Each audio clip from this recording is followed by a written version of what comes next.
Hello friends, আসসালামু আলাইকুম। আশা করি সবাই ভালো আছেন। তো ফ্রেন্ডস, আজকের এই ভিডিওতে আমি আপনাদের এমন একটি সেটিংস দেখাবো যে সেটিংসটি যদি আপনার স্মার্টফোনে আপনি করে রাখেন তাহলে পরবর্তীতে আপনার কোনো ফটো এবং ভিডিও হারাবে না, সেগুলো সারা জীবনের জন্য আপনার স্মার্টফোনে থেকে যাবে। তো আমাদের প্রত্যেকের কোনো না কোনো মুহূর্ত থাকে, কোনো না কোনো স্মৃতি থাকে, যে স্মৃতিগুলো আমরা চাই আমাদের স্মার্টফোনে সারা জীবনের জন্য রাখতে, কিন্তু আমরা সেই সেটিংসগুলো না জানার কারণে পরবর্তীতে বেশ কিছুদিন যাওয়ার পর সেই ফটো এবং ভিডিওগুলো অটোমেটিক ডিলিট হয়ে যায়। তো আমরা কিন্তু বিভিন্ন কারণে সেই ফটো এবং ভিডিওগুলোকে হারিয়ে ফেলি। তো আজকের এই ভিডিওতে আমি আপনাদের এমন একটি সেটিংস দেখাবো যে সেটিংসটি যদি আপনি আপনার স্মার্টফোনে করে রাখেন পরবর্তীতে আপনার কোনো ফটো এবং ভিডিও হারাবে না, আপনি সেগুলোকে ব্যাকআপের মাধ্যমে আপনি সেগুলোকে আবার পুনরায় ফিরিয়ে পাবেন। তো এটা কিভাবে করবেন এবং কিভাবে তা সম্ভব, তো আজকের এই ভিডিওতে আমি আপনাদের A to Z দেখাবো। তো এই জন্য ভিডিওটিকে না কেটে পুরো ভিডিওটি দেখার চেষ্টা করবেন।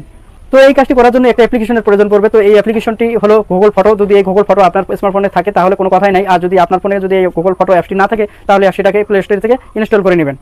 তো ভিডিওটি শুরু করার আগে আমি আপনাদেরকে রিকোয়েস্ট করবো, যদি আপনি আমার এই চ্যানেলের নতুন দর্শক হয়ে থাকেন বা এরকম টেক রিলেটেড ভিডিও দেখতে ভালোবাসেন তাহলে অবশ্যই আমার এই চ্যানেলটিকে সাবস্ক্রাইব করতে ভুলবেন না। আর অলরেডি যদি আপনি আমার এই চ্যানেলটিকে সাবস্ক্রাইব করে রেখেছেন তো আপনাকে অসংখ্য ধন্যবাদ। তো ফ্রেন্ডস, আপনারা দেখতেছেন Saddam BD take YouTube channel, আমি সাদ্দাম হোসেন আপনাদের সাথে আছি। তো চলুন ভিডিওটি শুরু করা যাক।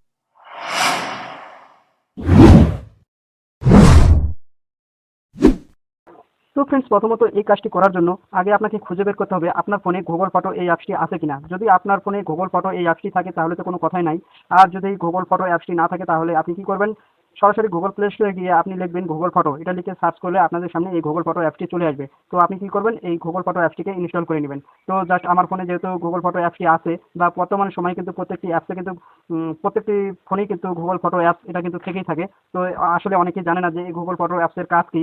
তো আপনারা জানলে হয়তো অবাক হয়ে যাবেন, অনেকে যে ব্যক্তি জানে না তারা দেখে অবাক হয়ে যাবে যে আসলে আমাদের ফটোগুলোকে গুগল ফটো কিভাবে ব্যাকআপের মাধ্যমে নেয়। তো এখন আপনারা এখানে দেখতে পাচ্ছেন যে গুগল ফটো, এই গুগল ফটো অ্যাপসটিকে আগে আপনারা ইনস্টল করে নেবেন। তো জাস্ট আমার সময় এখানে যেহেতু আছে তো আমি আর ইনস্টল করবো না, তো আমি এখন সরাসরি গুগল ফটোতে ক্লিক করে দেবো। তো গুগল ফটোতে ক্লিক করে দেওয়ার সাথে সাথে আপনাদের সামনে এরকম ইন্টারফেস শো করবে। তো এখানে দেখতে পাচ্ছেন ট্রন অ্যান্ড ব্রেকআপ, অটোমেটিক আপনি যে ফোন থেকে জিমেল ব্যবহারটি করে আছেন বা যে জিমেলটি আপনি ব্যবহার করতেছেন অটোমেটিক সেটাকে সে সাইন ইন করে নেবে। তো জাস্ট এখন আপনি কি করবেন, ট্রন অ্যান্ড ব্রেকআপের উপর ক্লিক করে দিবেন। তো এখানে দেখতে পাচ্ছেন ট্রন অ্যান্ড ব্রেকআপ, এই ট্রন অ্যান্ড ব্রেকআপের উপর ক্লিক করে দিবেন।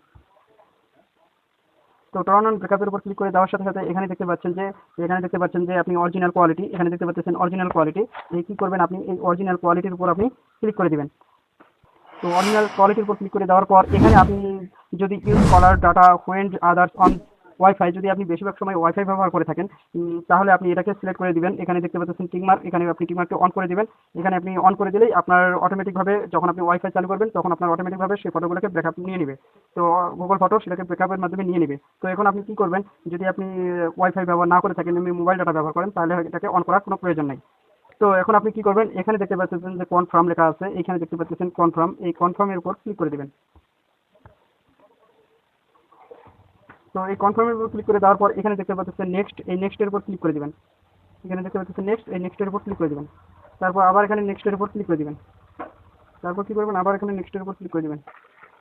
তো দিয়ে দেওয়ার পর দেখেন আমার কিন্তু এখানে অটোমেটিক ফটোগুলোকে ব্যাকআপ করে নিয়েছে। এখানে কিন্তু আমার এই ফটোগুলো কিন্তু আমার মোবাইলে আসলে নাই, তবুও কিন্তু এখানে আমার ফটোগুলো চলে এসেছে। তো তবুও আমি আপনাদের ক্লিয়ারভাবে বোঝানোর ক্ষেত্রে আমি আমি আমার গ্যালারিতে চলে যাচ্ছি। তো এখানে দেখেন আমার ফটো। তো আমি ফটোতে চলে আসবো। তো এখানে ফটোতে চলে আসার পর দেখেন এখানে কিন্তু আমার কয়েকটি ফটো মাত্র আছে, এখানে 8 থেকে 10টি, এখানে 20-30টি ফটো দেওয়া আছে।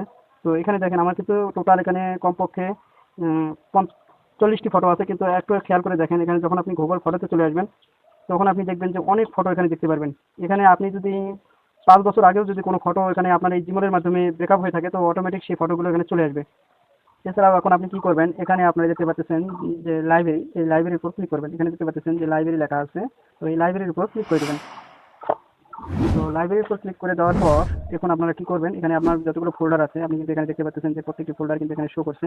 তো এছাড়া আপনি এখন কি করবেন, এখানে যে আপনার জিমেলের যে লোগোটি আছে, এখানে যে আপনি জিমেলের লোগোটি দেখতে পাচ্ছেন, সেই লোগোটির উপর আপনি ক্লিক করে দেবেন। এখানে যে জিমেলের লোগোটি দেখতে পাচ্ছেন এই জিমেলের লোগোটির উপর আপনি কি করবেন, ক্লিক করে দেবেন। তো এখানে ক্লিক করে দেওয়ার পর এখানে দেখতে পাচ্ছেন যে ফটো সেটিংস, এখানে দেখতে পাচ্ছেন যে ফটো সেটিংস, এই ফটো সেটিংস এর উপর এখন আপনি কি করবেন, এখানে ক্লিক করে দেবেন।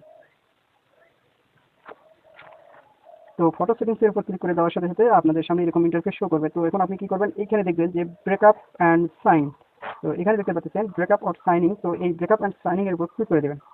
তো ব্রেকআপ অ্যান্ড সাইনিং এর উপর ক্লিক করে দেওয়ার পর এখানে আপনাদের সামনে এরকম ইন্টারফেস শো করবে। তো এখানে দেখতে পাচ্ছেন যে আপনার 15 জিবি, তো এখানে দেখতেছেন 15% ফুল। এখানে দেখতে পাচ্ছেন 15% ফুল, এখানে দেখতে পাচ্ছেন 15 জিবি। তো এ থেকে বোঝা যায় যে আপনি সর্বোচ্চ 15 জিবি পর্যন্ত ইউজ করতে পারবেন। আপনার যতগুলো ফটোই হোক না কেন, আপনার যতগুলো ভিডিওই হোক না কেন, আপনি সর্বোচ্চ এখানে আপনি ব্যাকআপ নিতে পারবেন 15 জিবি পর্যন্ত। আপনি কিন্তু এর বেশি নিতে পারবেন না। তো এছাড়াও আপনি এখানে দেখতে পাচ্ছেন, এখানে কিন্তু এখন অন করা আছে, এখানে আপনি দেখতে পাচ্ছেন অন করা আছে। তো আপনার ক্ষেত্রে এটা অফ করা থাকবে, এরকম অফ করা থাকবে। তো আপনি এখানে কি করবেন, এখানে অন করে দিবেন। তো যখন আপনি এখানে অন করবেন তখন কিন্তু আপনার এখানে অন হয়ে যাবে। তো আপনি যে 2টি জিমেল ব্যবহার করতে পারেন বা 3টি ব্যবহার করতে পারেন বা 1টি ব্যবহার করতে পারবেন। তো আপনি কি করবেন, এখানে যে জিমেলটি আপনি ব্যবহার করেন, এখানে 2টি জিমেল দেখতে পাচ্ছেন, এখানে 2টি জিমেল দেখা যাচ্ছে। তো আপনি যে কোনো একটা জিমেল এখানে ব্যবহার করবেন। তো আমি উপরেটি ব্যবহার করতেছি। তো দেওয়ার পর এখানে কিন্তু আপনার এখানে ক্লিয়ার হয়ে যাবে। তো এখানে যখন আপনি ব্যাকআপ এন্ড সাইন এখানে অন করে রাখবেন তখন অটোমেটিক এগুলোকে ব্যাকআপ নিয়ে নেবে। তো আপনি 5 বছর আগেও যদি আপনি কোনো ফটো আপনি এই জিমেলের মাধ্যমে কোনো এখানে রেখে থাকেন, তাও আপনি এখানে ব্যাকআপ নিয়ে নেবে। তো আপনি এখানে সেখানে দেখতে পারবেন। তো এখানে আপনি দেখতে পাচ্ছেন নিচের দিকে ব্রেকআপ ডিভাইস ফোল্ডার। তো এখানে দেখতে পাচ্ছেন ব্রেকআপ ডিভাইস ফোল্ডার। তো এই ব্রেকআপ ডিভাইস ফোল্ডারের উপর আপনি কি করবেন, ক্লিক করে দেবেন। তো ক্লিক করে দেওয়ার পর এখানে কিন্তু প্রত্যেকটি ডিভাইসে কিন্তু অফ করে দেওয়া আছে। তো আপনি চাইলে এখানে কিন্তু ডিভাইসগুলোকে অন করে দিতে পারেন। এখানে ডিভাইসগুলো দিয়ে অফ করা দেখতে পাচ্ছেন, এখানে চাইলে আপনারা কি করবেন, এখানে অন করে দিতে পারবেন। তো এইভাবে অন করে দিবেন। তো যদি আপনি এখানে অন করে দেন তো ওই ফোল্ডারের যে আপনার ফটোগুলো থাকবে সেই ফটোগুলো অটোমেটিকভাবে সেখানে ব্রেকআপ নিয়ে নেবে বা অটোমেটিক এই ডিভাইসের ফটোগুলো সেখানে গুগল ফটোতে চলে আসবে। তো চাইলে আপনি এইভাবে কাজ করতে পারেন বা এইভাবে গুগল ফটোতে আপনার ফটো ভিডিওগুলোকে ব্রেকআপ নিতে পারবেন। তো এটা কিন্তু আমাদের অনেক সুবিধা। যদি আমরা 5 বছর আগেও যদি আমরা কোনো ফটো তুলে থাকি তো সেটা কিন্তু ব্রেকআপের মাধ্যমে যদি আমাদের গুগল ফটো রেখে দেয় তাহলে কিন্তু আমরা পরবর্তীতে সেই ফটো এবং ভিডিওগুলোকে খুব সহজে খুঁজে পাবো। তো এটা কিন্তু আমাদের জন্য খুবই সুবিধা। এছাড়াও আরেকটি সুবিধা আছে, এখানে আপনারা দেখতে পাচ্ছেন যে পার্টনার শেয়ারিং। তো এখানে দেখতে পাচ্ছেন যে পার্টনার শেয়ারিং। তো আপনি কি চাইলে কি করতে পারবেন, এই পার্টনার শেয়ারিং এর মাধ্যমে আপনি আপনার ফটো এবং ভিডিওগুলোকে আপনি অন্যের কাছে শেয়ার করে নিতে পারবেন বা শেয়ার করে দিতে পারবেন। যখনই আপনি এখানে পার্টনার শেয়ারের উপর ক্লিক করবেন তখন এখানে গ্রেট স্টাডি লেখা আসবে। তো এই গ্রেট স্টাডির উপর ক্লিক করে দিলে এখানে আপনি যদি একটা জিমেল অ্যাড করে দেন, এখানে আপনি দেখতে পাচ্ছেন একটা জিমেল, এখানে যদি আপনি একটা জিমেল অ্যাড করে দেন, এখানে type to name or Gmail, যদি আপনি এখানে একটা জিমেল অ্যাড করে দেন, আপনার যে কোনো বন্ধু বান্ধবের যদি একটা জিমেল অ্যাড করে দেন তাহলে ওই জিমেলের মাধ্যমে আপনার ফটো ভিডিওগুলোকে ওই জিমেলে চলে যাবে। সে আপনার ফোনে যে ফটো এবং ভিডিওগুলো আছে সে কিন্তু ওইখানে দেখতে পারবে।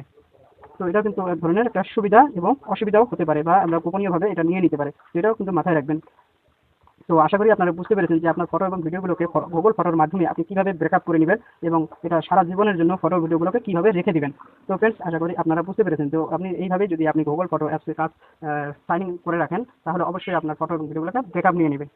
তো ফ্রেন্ডস, আশা করি আপনারা বুঝতে পেরেছেন যে কোন সেটিংসগুলো করলে আপনার ফটো এবং ভিডিওগুলোকে সারা জীবনের জন্য হারাতে হবে না। যদি আপনি আপনার স্মার্টফোনে এই সেটিংসগুলো করে রাখেন একটা জিমেলের মাধ্যমে তাহলে আপনার এই ফটো ভিডিওগুলো কখনোই আপনার ফোন থেকে হারাবে না। তো আমার এই ভিডিওটি যদি আপনার কাছে একটু ভালো লেগে থাকে বা একটু হেল্পফুল হয়ে থাকে তো অবশ্যই আমার চ্যানেলটিকে সাবস্ক্রাইব করতে ভুলবেন না। তো ফ্রেন্ডস, আজকে পর্যন্ত, আগামী ভিডিও দেখার অনুরোধ রইল। ধন্যবাদ।